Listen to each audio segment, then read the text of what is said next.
నమస్తే ఫ్రెండ్స్, సాహితీ కళయాత్ర ఫెస్ట్ ఛానల్కి స్వాగతం. ఈరోజు మనం తెలుసుకుందాం శీర్షికలో ఫ్రిడ్జ్లో ఎక్కువ చల్లదనాన్ని ఇచ్చే చిన్న పెట్టి లాంటి ఫ్రీజర్ను పై భాగంలోనే అమరుస్తారు. దాన్ని ఫ్రిడ్జ్కు కింది భాగంలో ఎందుకు పెట్టరు అనే విషయం తెలుసుకుందాం. మరి ఈ విషయం మరొకసారి చెప్తాను. ఫ్రిడ్జ్లో ఎక్కువ చల్లదనాన్ని ఇచ్చే చిన్న పెట్టి లాంటి ఫ్రీజర్ను పై భాగంలోనే అమరుస్తారు.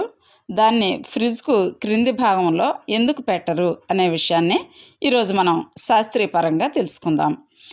రిఫ్రిజిరేటర్లో సులభంగా ఆవిరయ్యే ఫ్రియాన్ అనే ద్రవ పదార్థాన్ని సన్నని తీగ చుట్టల ద్వారా ప్రవహింపజేస్తారు. ఈ ద్రవాన్ని రిఫ్రిజిరెంట్ అంటారు.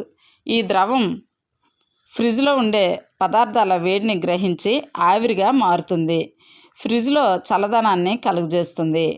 ఆవిరిగా మారే ఫ్రియాన్ తిరిగి ఫ్రిడ్జ్లోని కండెన్సర్ ద్వారా పీడనానికి గురై మళ్ళీ ద్రవంగా మారుతుంది. ఇది తిరిగి ద్రవరూపాన్ని పొందేటప్పుడు అది ఇంతకు ముందు గ్రహించిన వేడి ఫ్రిడ్జ్ వెనక భాగం నుంచి బయటకు పోతుంది. ఫ్రిడ్జ్లోని పదార్థాలలోని వేడిని గ్రహించి ఆవిరిగా మారిన ఫ్రియాన్ ఉష్ణోగ్రత ఎక్కువగా ఉంటుంది. ఆవిరిగా మారిన దాని సాంద్రత అనగా డెన్సిటీ తక్కువ కావడంతో ఆ ఆవిరి ఫ్రిడ్జ్ పైభాగానికి ప్రయాణిస్తుంది.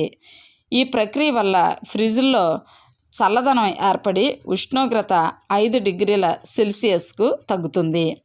ఫ్రీజర్ను ఫ్రిడ్జ్ అడుగు భాగంలో అమరిస్తే అక్కడ ఉష్ణోగ్రత మరీ తగ్గడం వల్ల వెలువడే ఉష్ణ కిరణాలు పైవైపు ప్రయాణించి అక్కడ అంతకుముందు చల్లబడిన పదార్థాల ఉష్ణోగ్రత కూడా పెరుగుతుంది.